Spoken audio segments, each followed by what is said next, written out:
when you feel comfortable inside your own skin and you feel like your needs or your wants are valid, then there's no issue going to somebody and asking them for something. And if they say no, you don't take it personally. What I'm constantly trying to remind people is like, if sales is done correctly, it's about listening, about interesting questions. And so I found that gave me possibly an edge when it came to doing some podcasts. And so I'm hoping that by the end of these conversations, people have been learning from you, learning from me, and even analyzing how, hey, the whole thing might have actually looked more like a sales process than anything else. And that's not a bad thing. Well, what I know is this. I know that most people are feeling frustrated in some way in their life, that they have a vision or they have a dream. Maybe it's been buried, but they feel like something is in between them and the manifestation of it.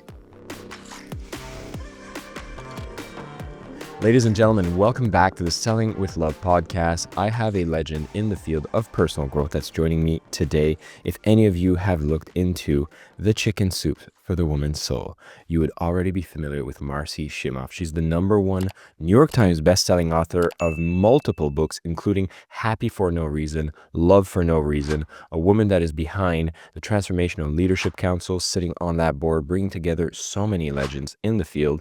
We've had some of these members on our show, but today we're going to go behind the scenes of where did sales play a part in bringing the worldwide success for Marci. She's been the host of the show Happy for No Reason. She's even narrated the award-winning movie called Happy. She's had multiple success, multiple books, still today works in the field with Your Year in Miracles and has been helping people around the world make massive transformations. We've had a conversation before on our Mastering Abundance Summit, and today she's here on the Selling with Love podcast. Marci, welcome.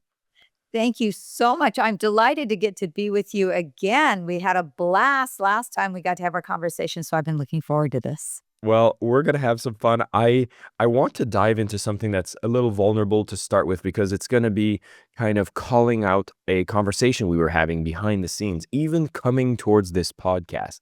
I was very fascinated because, here we're talking about selling with love. Most people here, sales kind of has this like icky word. And when you were coming onto the show, you were like, hey, listen, I'm not someone who talks about sales. Are you really sure you want to have someone about happy coming on a show around sales? So I'd be curious to just know the baseline here. Like, what's your relationship with sales, and what caused you a bit of hesitancy when you heard about the podcast name? Well, it's so funny because Selling with Love, I love the title. And I, as I said to you, I don't really consider myself an expert in sales. I don't consider that I've done sales in my life, but I certainly know love, and that part I can do. And you basically said, no, this is actually about seeing how just showing up as we are is in the ways that we do is selling. And it made me reflect that actually when I was growing up, I started my career, if you will, selling Girl Scout cookies door to door. And I did really, really well. You didn't sell Girl Scout cookies. I didn't sell Girl Scout cookies. I sold chocolate-covered almonds. Isn't that great? I also sold Fuller Brush, which you probably don't know because you didn't grow up in America, but Fuller Brush was, this was in the early 70s, and it was household products. And it was always men, and there would be men carrying these big bags with all these brushes in them and household cleaning products. And I was a 15-year-old high school girl, and I would go and knock on people's doors, and I was out selling all the men, partially because the women who were answering the doors felt safe because I was a 15-year-old girl. And then they invite me in, and they would feed me cookies, and they would buy everything I had. And what I realized is that it's just about being yourself and helping people really feel important, feel comfortable, feel at home with themselves. That's what selling really is. Ooh, that's such a coincidence. And I'll tell you, Marci, when I've interviewed people that have massive success, and this is like in every single industry, and I kind of open up to these questions, I often find a story which is around door to door selling cookies or selling chocolate, or even doing telephone sales or just having some sort of sales job in their early years. Oftentimes it's like I mowed the lawn for my neighbors and I had to go ask them. Where would you evaluate this on a rank of how important it is for people to kind of have a positive experience going to a stranger and asking for what you want when most people are so terrified of it? You know, it's interesting because I think it actually just relates to back to your relationship with yourself. When you feel comfortable inside your own skin and you feel like your needs or your wants are valid, then there's no issue going to somebody and asking them for something. And if they say no, you don't take it personally. You just go, okay, that wasn't the right place to get what it is I'm wanting. I'll go to the next place and the next place and the next place. So rather than having it be so deeply connected to your sense of worth, when your own worth comes from in here and you go, hey, I would love to sell these Girl Scout cookies. I think they're a great product. And if somebody says no to me, it's not about me. It's just that, maybe they're not eating sugar these days or whatever. I'm just going to go to the next place where they are going to buy it. So it's about not taking it so personally and knowing inside your own worth. Yeah, I find the graduation of getting over this, it's not a personal thing in your early years has really helped me deal with that if I'm doing sales as an adult. Now, selling cookies is something fun we've done in our teen years. You've sold millions of books, programs, and I'm just wondering in your journey, is there like a moment where you've sold something and you felt the happiest with the fact that you were able to sell so many of it? Oh, well, there's many kinds of experiences I could share. Probably the most dramatic experience was my very first book came out. It was Chicken Soup for the Woman's Soul. It came out in September of 1996. And the first week it came out, it went to number one on the New York Times bestseller list that week. So not only am I like celebrating the fact that I'm a first time author, but I'm actually celebrating the fact that I'm a number one New York Times bestselling author. And, it was lots of scary things to get to there. I was on the Today Show and it was one of my first very big TV interviews that I ever did was the Today Show. And I had 3 minutes and 30 seconds to sell. That's not very much time. I must have spent 10 hours preparing for 3 minutes and 30 seconds or 3 minutes and 40 seconds. So it's, you know, the excitement of that moment was from many years of preparation, but it was certainly an exciting moment. Well, that's as someone who's written a book who has sold thousands of copies, not anywhere near a bestseller. That sounds so crazy to be able to hit number one bestseller on the first time book. And it seems to me that there would have been some key relationships, activities that would have happened years before that got you to be ready for that moment. And I'd be curious to know if you go back into the past, what were some of the best key decisions you've made that got you prepared to be on that journey to be able to launch such a powerful book? I'm going to say there's two that just glare at me. And the first one is to follow I'm going to say three. The first one is to follow my instincts about what it is that I'm here on the planet to do. So when I was 13 years old, I was getting ready to go to school one day. I was brushing my teeth and I was looking in the mirror and I saw a picture of my life.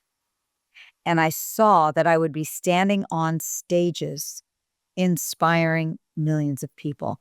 And it was weird. I mean, I had just seen my first motivational speaker, a guy named Zig Ziglar.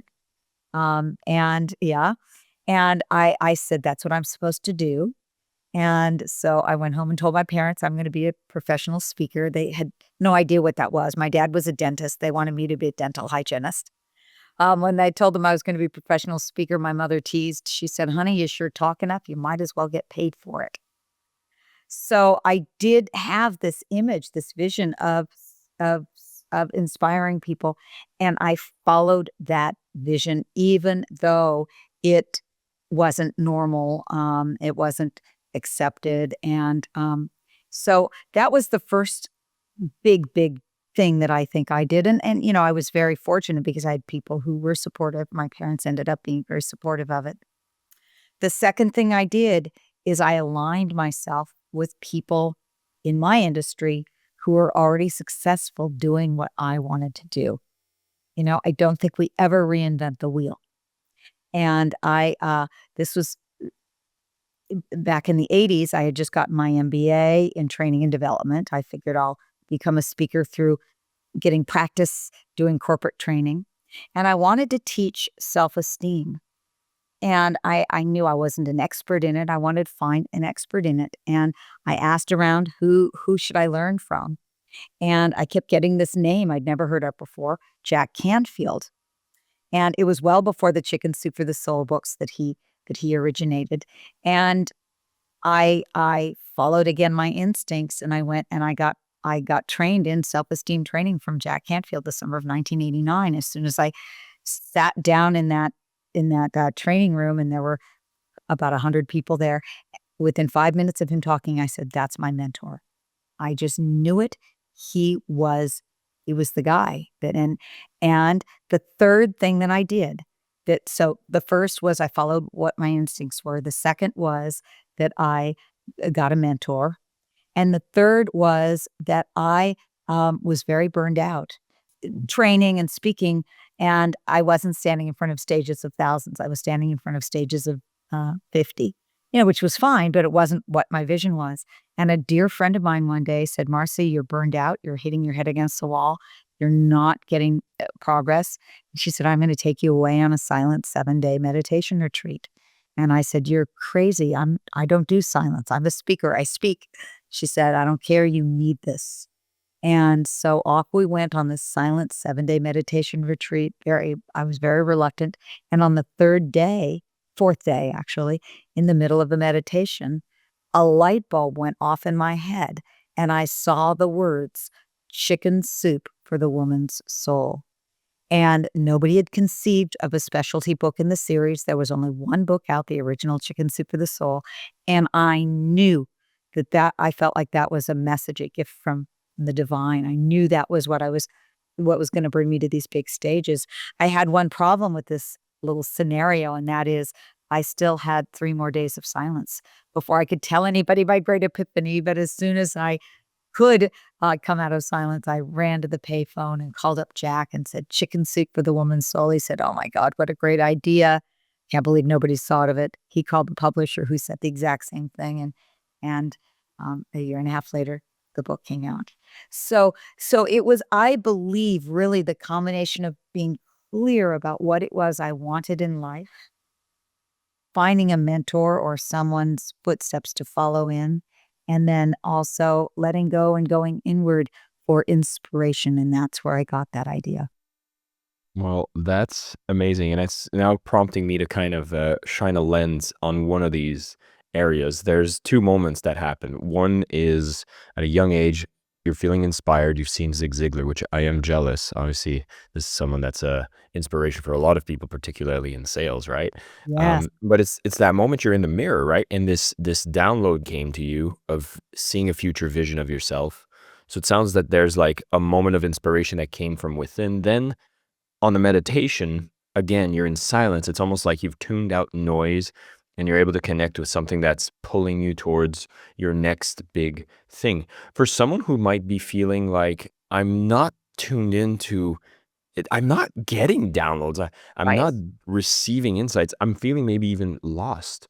Yes. Um, I might want to ask how someone can trigger, like, we all need to go on 7-day retreat, which I know is very helpful, but maybe not for everyone. But if someone's feeling like the antenna's rusty, like, are there some things we can do to polish it up and feel more Yeah. sensitive? I love, love, love, love, love that question. You know, I people often say, "Do I have to go away for 7 days?" I can't do that. And I know it's not practical. In fact, the next time I went away, I was struggling with what my next book was going to be after Chicken Soup for the Soul. And I wanted to write a book on happiness. I couldn't come up with the title, and I figured I'm going to go on a 4-day retreat this time because I came up with it in 4 days last time. And sure enough, on the fourth morning, I came up with the title "Happy for No Reason." And so, but now I think you don't need 4 days even. So what I do think we need is we need to train ourselves. We need to get in the habit of listening to ourselves. You train yourself to run. You were just talking about how you are a runner and you take runs. I train myself to listen to my intuition. And I do it. I meditate every day.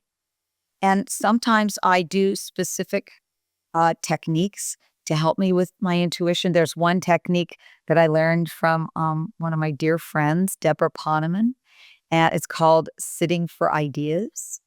And it's just a very simple idea where if you have a question about, what might be the next step for me to do, you write the question at the top of a piece of paper, you close your eyes for a minute, you get centered, you get in your heart, you connect in with your heart.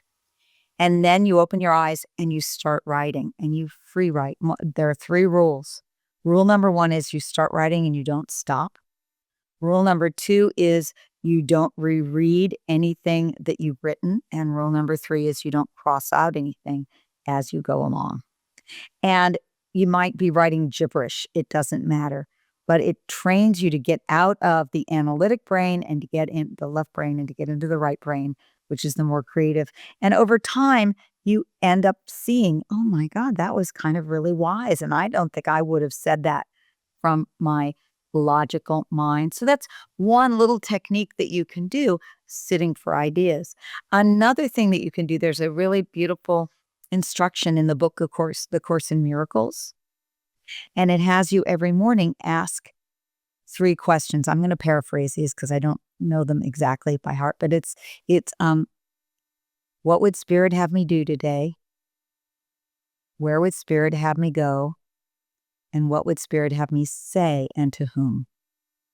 So it's just allowing Spirit to move through you and practicing that through the day.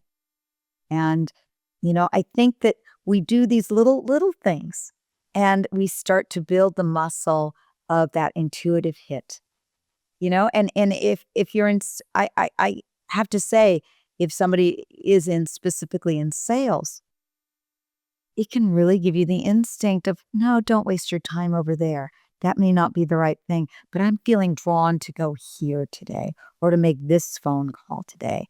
So often it's not the amount of work that we do, it's the quality of guided action or, inspired action that we take. I, as you mentioned that in parallel of sales, I can't help but remember a story here from Vishen Lakiani, Oh, who's a yeah. former employer of mine, who I Yeah. remember was going through phone books with intuition. He would just look through the phone book and be like, this one gave me a pulse. And then would call that person. And what I love about that is that it's a very trainable skill. So for anybody who's feeling like, oh, is that a gift that only certain people have? It's something that can definitely be trained. And I can think of all the times where I've had little guidance. And you even spoke of the story about how you found the title for your book. And then I was like, wait, where did Selling with Love come from? And it was a random thing that came to me on my way to give a little talk at a workplace conference. Like we had a speaker come in to help at the workplace. It was kind of a cool thing that was happening.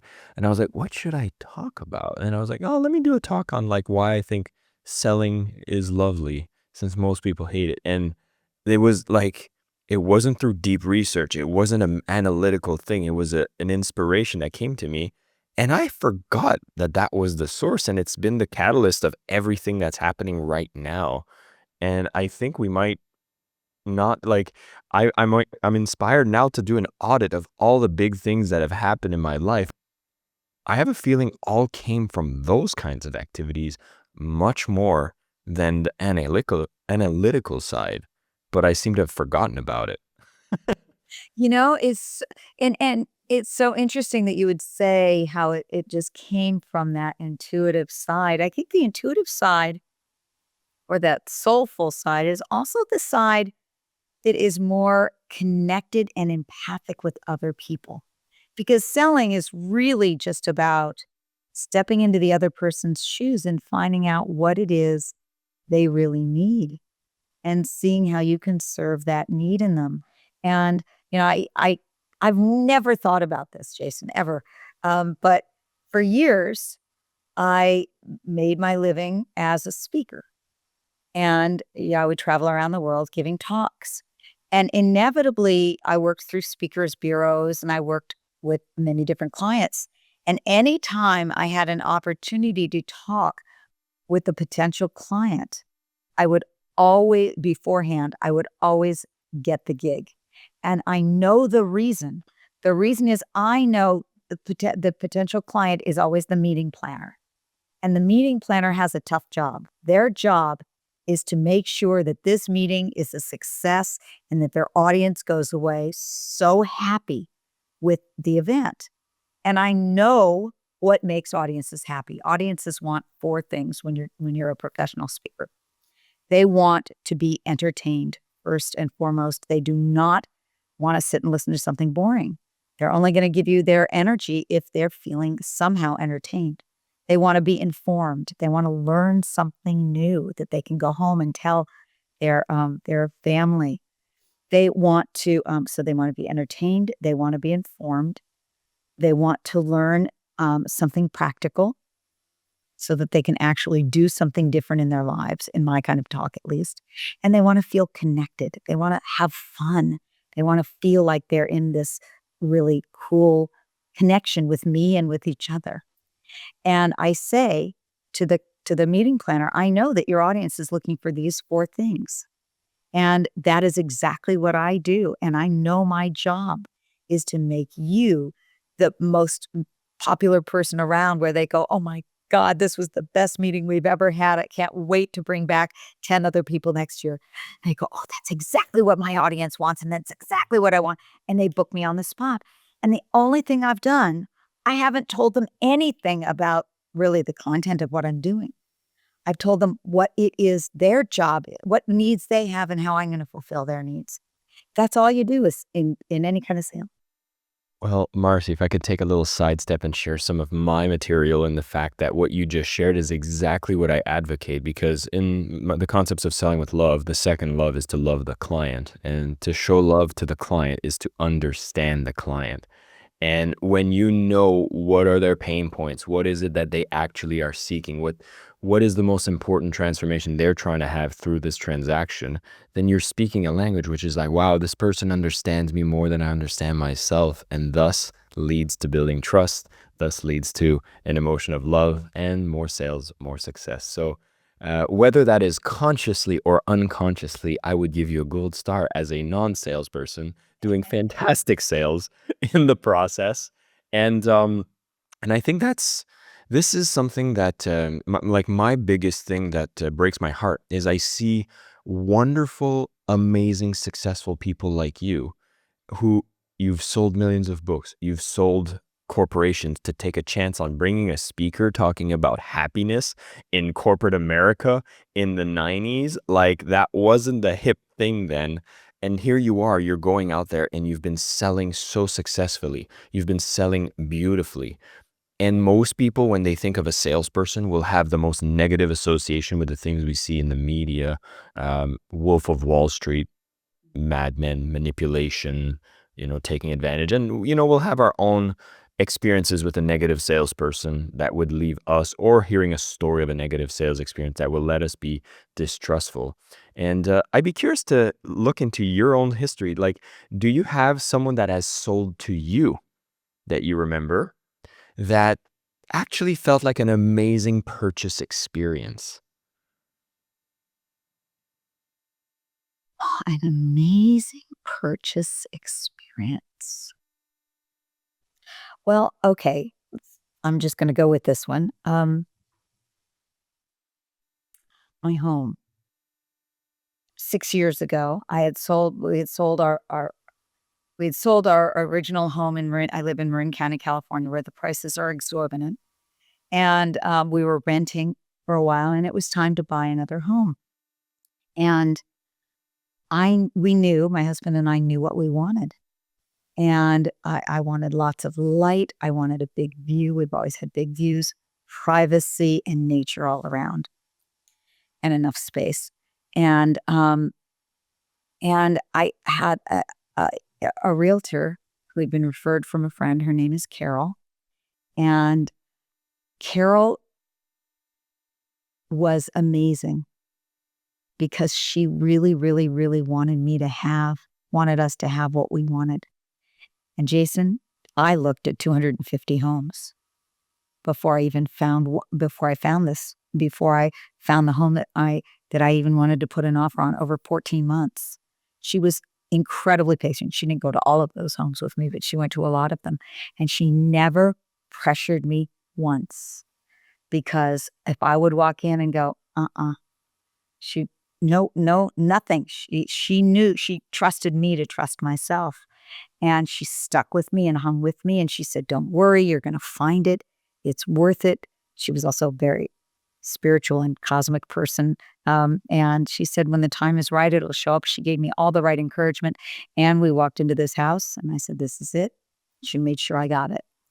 And that was an amazing experience. Now, do I wish that I had found it a year earlier? Sure, but it wasn't on the market until then. So sometimes a good salesperson is just somebody who reminds you that you can have what your heart wants and isn't pushing the sale for their sake, but is really, that was selling with love, because she really cared that I was happy. And I've since sent her 7 referrals. I mean, it is, her spending all that extra time has paid off for her in the long run as well. And I'm so happy you get to share that, because I want to bring more positive stories around sales so that anybody who is feeling the ick going into sales realizes that no, you're just feeling the ick around bad sales. But I know for anybody who's in business, who's trying to, sell their product, sell their service, when they hear stories like this realtor who's communicated the values of patience, wanting to care for their client, listening to what their needs are and not being pushy, you start realizing that sales is so nice when you come from that energy. And I want to bring more of those stories to the forefront. I want to switch gears and I want to have a fun conversation with you, which is, you've talked about a few people in your ecosystem that have had some influence. We've talked about Jack Canfield. You talked about Deb Proneman. I know that we have so many people in the personal growth industry that help each other, support each other. And it's almost like a personal growth, happiness mafia of you guys going out there, working together. And I kind of want to just understand around the background of that, because it seems there's so many people in personal growth that are connected. It's a small group. Guys seem to be cheering each other on. And I'd want to understand that culture behind the scenes in the industry.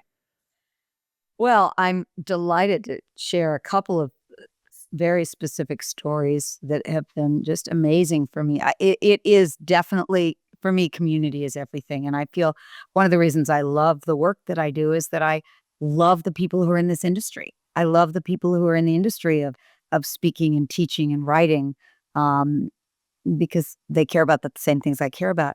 So I'll tell you a couple of stories if I can. I'll start with one about Marianne Williamson. So in the 80s, early 80s, I was living in LA. I was going to UCLA and getting my MBA. And a friend of mine gave me a little cassette tape that I put in my car on the way to UCLA. And it was Marianne. Nobody had heard of Marianne at the time. And she was teaching this thing called A Course in Miracles. And I loved it. And I got my hands on every single Marianne Williamson cassette tape on A Course in Miracles that I could. And every day going to and from school, I was listening to these cassette tapes. And I started, early on, I had this feeling like, I know her. I felt like there was a real kinship. She felt like a sister to me. And I thought, I'm kind of crazy, but I feel like I know this person. And a decade later, it's in the 90s. We ended up meeting each other, and again, it was just instant, like a sisterhood. And I remember she's been pivotal in my career in many, many ways. I'll tell you one story. Actually, I'll tell you 2 stories. of hers, how she's been pivotal. Number one time I was taking a workshop with her, and she was talking about, this was before my first Chicken Soup for the Soul book came out, maybe 1995. And she was saying, if you make a lot of money, but you don't have the consciousness to really feel worthy of that amount of money, you will inevitably lose it. And I thought to myself, that is ridiculous. If I made a lot of money, I would never lose that. Well, sure enough, a year later, I started making more money than my consciousness was ready for, and I did proceed to lose some of it. And I caught myself in enough time to go, oh, I remember what Marianne said. I better work on my worthiness, my feeling of consciousness, worthiness and consciousness, and that's what I did, and that shifted that. Another area in which she really had an impact. So, for people in sales or in anything in life, a lot of it has to do with our own sense of how much do we feel like we're worthy of receiving. Can you open up to receive at a higher level? We often have these, I think, upper limits where we hit up against the glass ceiling of our own upper limits of what we feel worthy or ready for. So that's one thing. Then the second thing is, one time I was with Marianne on a trip to Bali.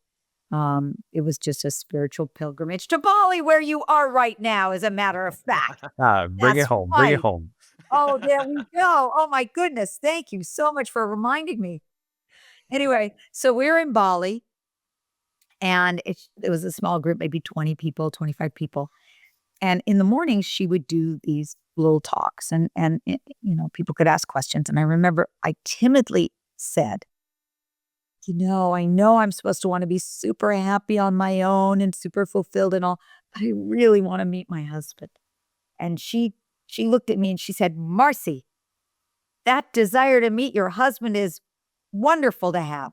Don't feel embarrassed or ashamed of it. It's excellent. She says, as a matter of fact, we're all going to do a prayer here together for your husband, for manifesting your husband. And we did this beautiful prayer, and I went home, and a month later, I met my husband. And so I really remind Marianne of that every time. And, I think that we are all here. Ram Dass had a beautiful saying, we're all here to walk each other home. And I think that that's one of the best things we can do, no matter what field of work we're in.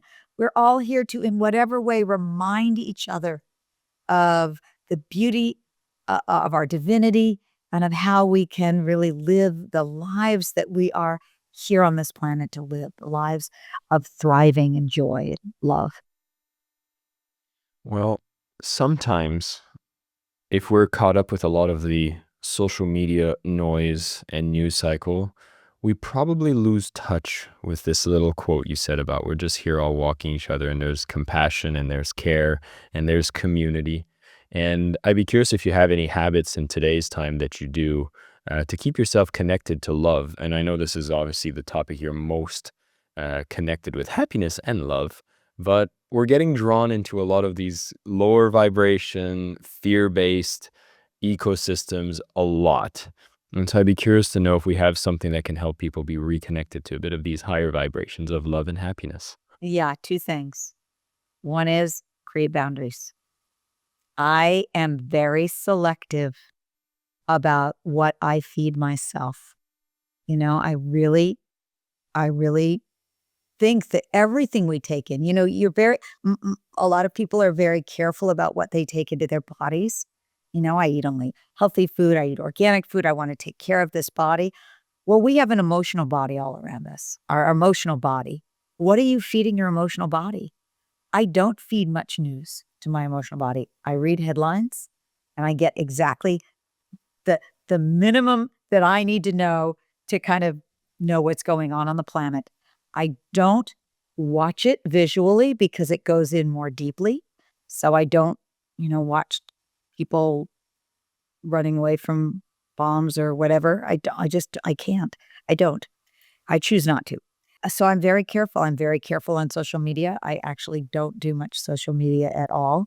And I really take it seriously what I take in. That's the first thing. And then the second thing I do, so I avoid the things that are going to be damaging to my emotional well-being without burying my head in the sand. I do know what's going on. I do participate. I do where I'm called to participate, where my soul leads me.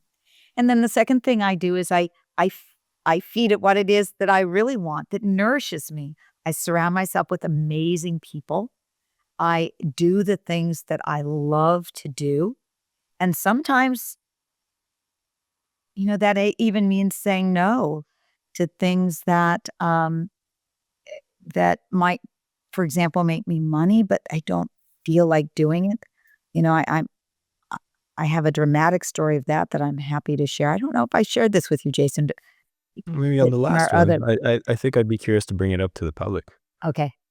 So I was teaching and speaking. That's how I made my living. I knew nothing about doing anything online. And I took a course from a dear friend of mine, speaking of mentors, a woman named Lynn Twist. Lynn Twist wrote The Soul of Money. She also she's a philanthropist. She raised more money for the Hunger Project and also now for the Pachamama Alliance, which is saving the rainforests or the lungs of our planet. And I took a course from her. It was a 9-month course called the Money Course. And during this course, I made a commitment to myself and to my coach. I had a coach during the program. I made a commitment that I wasn't going to do work that I hated anymore. Well, when you make commitments, life has a way of testing you. So sure enough, about a week after making that commitment, out of the blue, I got an offer to go teach in China for the next many times over the next couple of years. It was a $500,000 contract. And it was a big contract. And there was one problem, and that is I did not like traveling to China. It wasn't a place that I felt that comfortable or that was kind of my vibe. And so I had to do some deep soul searching. And I, with the help of my coach, got the courage to say no and to turn down that $500,000 contract, not knowing what was going to come take its place at all. I didn't have any idea. 3 days after I said no to that, I was in my kitchen with my assistant, Kim, at the time. We were making lunch together, as we often did. And she said, I just got an email today that so-and-so is doing a mentoring program. And again, this light bulb went off in my mind. It's like I had these flashes. And I said, mentoring, that's what I'm supposed to do. I'm supposed to mentor people. And we sat during lunch and I said, Kim, what do you think I should mentor people in? She said, I don't know. And I said, well, I'm living a really miraculous life. And I think there are certain things that help people live a more miraculous life. I could mentor people in living a miraculous life. That was the beginning of my program called Your Year of Miracles. I've had over the last 12 years, I've had up to over 5,000 people a year from 87 countries in this program. I've had 40,000 people take this online year-long program over the last 12 years. It was the birth of something that is the most fulfilling thing I've ever done in my life. And I believe it happened because I said what I now call a sacred no. Your sacred no's create the space for your sacred yeses or your hell yeses. But you had to walk away from $500,000. The temptation will be strong when you decide to say a sacred no. And if it's just a light no, you might, I wouldn't call it the devil, though. It's not like you were tempted by the devil, but you were tempted by a very sizzling offer there. And it seems like anytime you make a strong decision like that, something will come to say, are you sure about that? And I wouldn't have had the courage or the commitment to do it had I not said it publicly, made that commitment in this program, and I not had somebody, my coach in this case, or people around me encouraging me. Most people would say, you're crazy. You're crazy. And these were people that had the same vision of staying true to yourself. And had I not had that support, I would not have made that decision. Lovely. Your year of miracles, is that still today your most exciting product, service, or package that you're currently selling? It is. It's what I just so l I do 2 things that I only do 2 things, and they're both things that I love. I share with thousands and thousands of people, in this year-long program how to live a most miraculous life, and it just blows my mind, the kinds of things that happen for people. There's one woman, she's, 63, she'd never been married. She came in, one of her intentions, everybody sets 3 intentions for their year, and one of her intentions was to meet her soulmate. By the end of the year, she was married to her soulmate, 63, first time married, and then, all kinds of people with their businesses and all kinds of synchronicities happen. People just feel like they're living more of their life in the flow, so I love doing that. And then I also have another thing that I love doing, that is I train people to become trainers of my Happy for No Reason program. So that's really fun. So people can go out and teach happiness to others. I love it. Marcy, can I want to put you a little bit on the spot, but it's going to Put be me as a much on fun the thing. spot as you want. And I'm going to even use an alternative word because we talked about how sales often has a negative thing. But if we were here and you're on the podcast and someone might be curious about what your year of miracles is, would you have a sharing story of 30 seconds, 1 minute on how you would, and I'll use the real term, what would be the sales pitch for your year of miracles while you're on the show? God, what a great question. I have to be honest, I have never really created one of those, 30-second elevator speeches. I've never done that. Maybe you can help me with that I sometime. don't think you need it. I think when What you what speak from I the heart. know, what I know, yeah. Well, what I know is this. I know that most people are feeling frustrated in some way in their life, that they have a vision or they have a dream. Maybe it's been buried, or maybe they still know what that dream is, but they feel like they can't, something is in between them and the manifestation of it. And what I believe living a miraculous life is simply getting in touch with what are your soul-based intentions? What is your soul calling you to do? Not what's your ego calling for you, but what is your soul calling you to do? And then do you how do you how do you bring that into manifestation in a way where there's flow and love and grace and ease? The days of creating from struggle, from that deep place of effort, I have to, that is not what it's about. What I believe life is about, it's about putting ourselves in that flow of life. Life wants us to have what it is we're here for. Life is for us, and it's about putting us in that flow. What does life want for you? And how do you move into that flow so that you wake up every morning like I do these days going, oh my God, my life is miraculous. I can't believe that I get to live this way today. And all I can say is I've seen thousands and thousands of people who've had financial windfalls, um, they leave their jobs that they haven't loved and they're doing what they're on the planet to do, where they'd be reunited with their family, estranged family members. They thought they'd never speak to their sister again, and they are completely back in love with each other, where people thought they couldn't have children. They've had children. I mean, just unbelievable, beautiful stories of synchronicity and miracles and love. RC, first off, for everybody tuning in, we're going to make sure there's a link for you to discover your year of miracles. You can see a lot more of what Marcy's work is. And with your permission, I would love to dissect what you just did because you did wonderfully. Thank you. And You may dissect it. And you know what I'm going to ask you to do? what's that? I'm going to ask you to do something that I think I ask every interviewer after I've done with an interview. I've done, I I don't know, remember you asking me this on our last 3,000 conversation. interviews. I want to know, what did I do well that you would say to keep on doing? And what would you have me do differently next time to be better? So Uh, as you dissect this, I would like to know, what did I do well in that, and what would you add or have me do different? Fantastic. By the way, I've had that conversation with Marci on another summit that we did, and she asked me that exact question. And so just know that this is a woman that not only talks the talks, but walks the walks. And that means someone that is already, first off, I'll tell you something you're doing great is you're always open to feedback. For anybody who's in sales, being open to feedback is going to be one of the best ways for you to go towards greatness. Now, let me tell you what you did fantastic in your pitch, which is you were very close to following what a sales framework called spin selling naturally. You started with the situation. You were like, most people aren't living a fulfilling life, and they're going about their way. And so the first thing you did is you kind of laid out the situation that showed understanding of where people are at.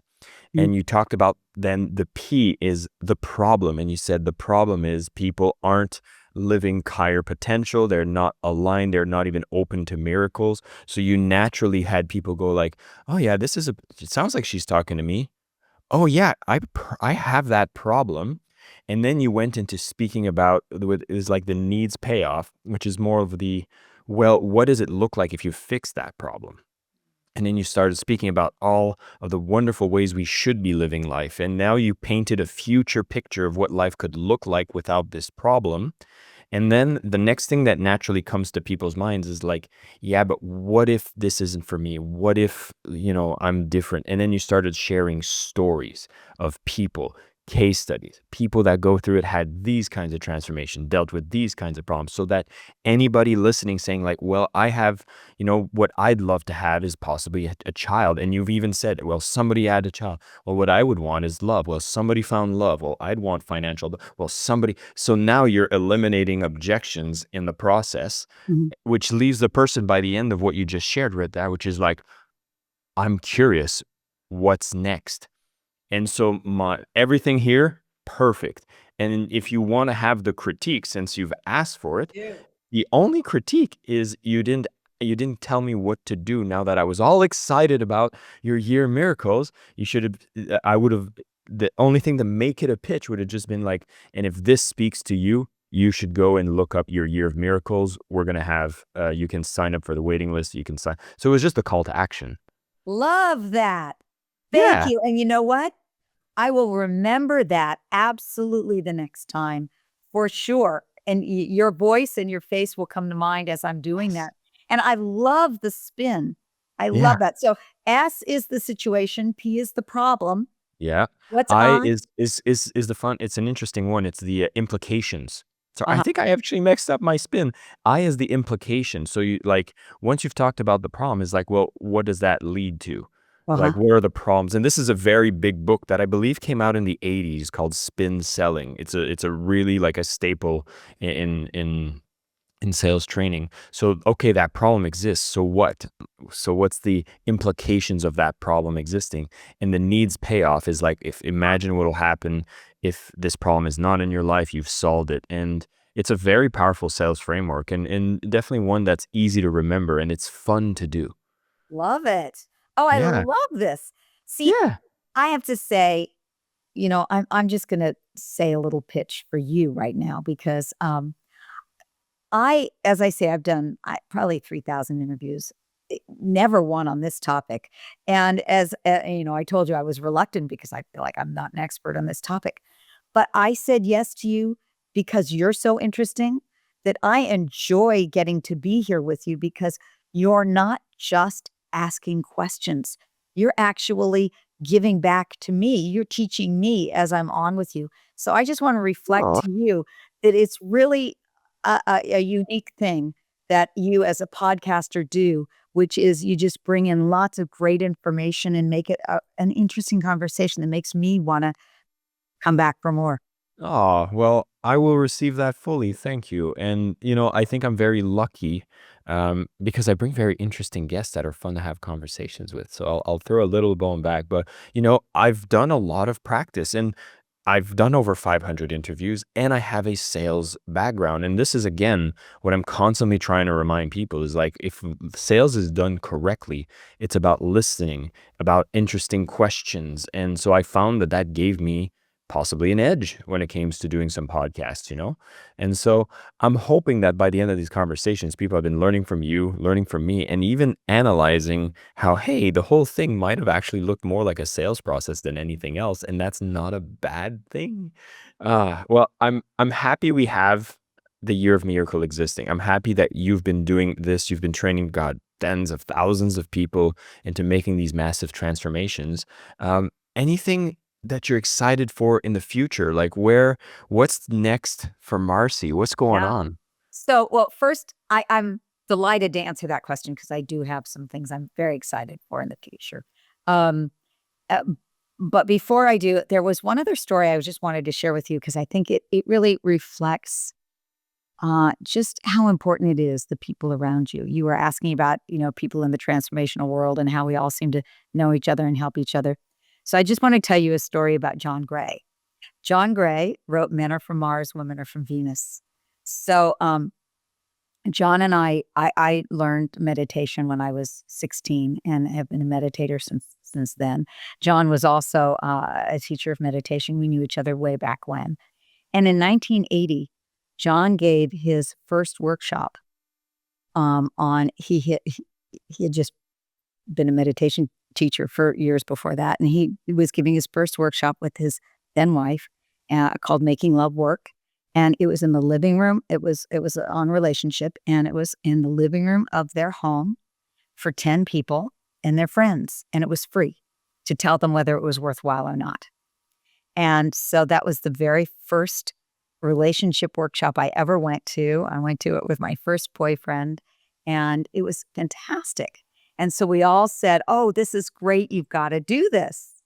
And that was the birth of Men Are From Mars, Women Are From Venus. So I was there at the very beginning, and John has really been helpful to me, not only in my relationships, but he's been helpful to me professionally as well because he had so much experience in books and all that. That I told you about the first time I went on the Today Show for Chicken Soup for the Soul. He sat with me. I was so nervous beforehand, and I said I spent 10 hours preparing for 3 minutes and 30 seconds. It was John that sat with me at my desk, helping me figure out the exact things to say in those 3 minutes and 30 seconds because he'd had years of experience doing those kind of media interviews. And so I'm incredibly grateful to the generosity of the people who've helped me along. And I really do my best to remember that.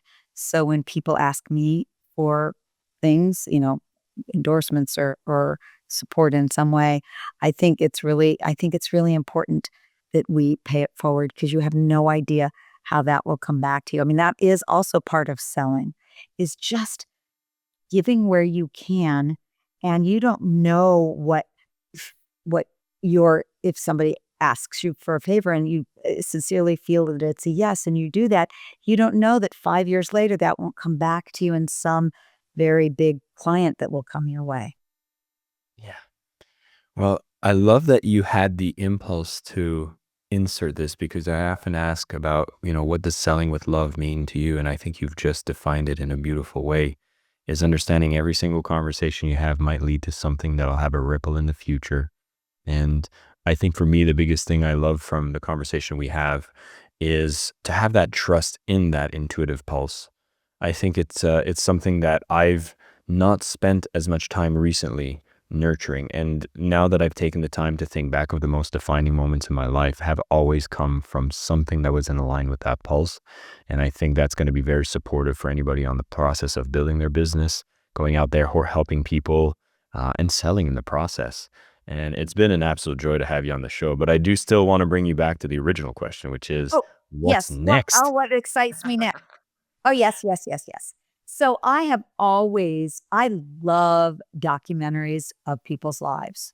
So I'll sit and watch Netflix, all the thing, Quincy Jones and all the music people and all the, it inspires me. I get inspired by people living their, their, their destiny or what it is their purpose. And I can't say the names but I am looking forward to working with some people that I really respect in creating some documentaries of their lives or working with them on documentaries of their lives. Ooh, that already sounds very exciting. So I will encourage everyone, if you haven't connected with Marci, if this is the first time you've heard of Marci, I would doubt it. But if it is, then make sure that we're going to follow some links in the show notes where you can discover more from her. You can purchase her books. We have Happy for No Reason, Love for No Reason. We have The Chicken Soup for the Woman's Soul, and so much more.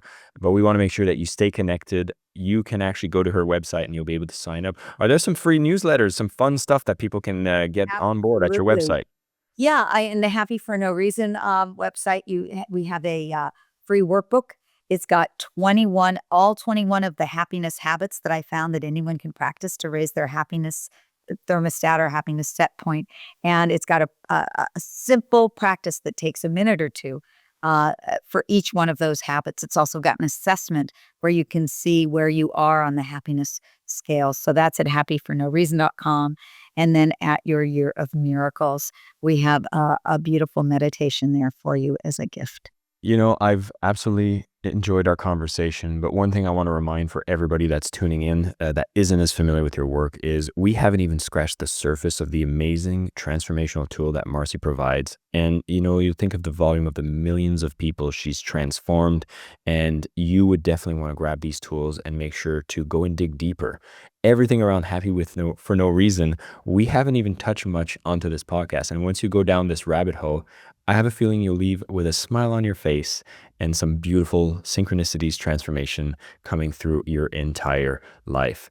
Marci, it's been an absolute pleasure having you on the show. Love our conversations. And I think this is the beginning of our journey together, staying connected. Jason, I absolutely love getting to be with you doing this. And I want to close. I want to share one last idea, if I might, because I think selling with love is really living with love. And it's really about living with love for yourself first, for what it is you're drawn to do, for the people around you. And people say, well, isn't that selfish? You're just living with love because it feels good to you. And I would say it's the least selfish thing that you can do. Because I believe that the most important thing that we can contribute to this world is a greater sense of love, and that it impacts not just us, but our families, our friends, our community, and ultimately the world. And there's a Chinese proverb that I've shared with you before, but I want to share it here again because I think it really sums up why I'm passionate about everything we've talked about today. It goes like this. It says, when there is light in the soul, there will be beauty in the person. When there is beauty in the person, there will be harmony in the house. When there is harmony in the house, there will be order in the nation. And when there is order in the nation, there will be peace in this world. And my prayer and my wish for all of us is that we know that light in our own souls. That's living with love. And through that, we help create more peace here on this planet of ours that certainly needs more peace. Amen. I know it's a Chinese proverb, so probably not Catholic, but I'll say amen anyways. Fantastic. Thank you for everything you shared, for showing up, and for giving us some time together. This was a great conversation, and all the best on that documentary, your current project. And we'll make sure everybody tuning in, go and check out the links. We'll make sure to send some traffic, some love over to Marci, since she's given so much love to us as well. Thank you. Thank you so much for listening to the Selling with Love podcast. We have some previous episodes you can tune into right here. And if you prefer the short form content where you get to the point in under 10 minutes, we do have a ton of clips from our best episodes that are being shared on this channel as well. So pick which one supports you the most. And of course, thank you for liking, subscribing, and of course, selling with love.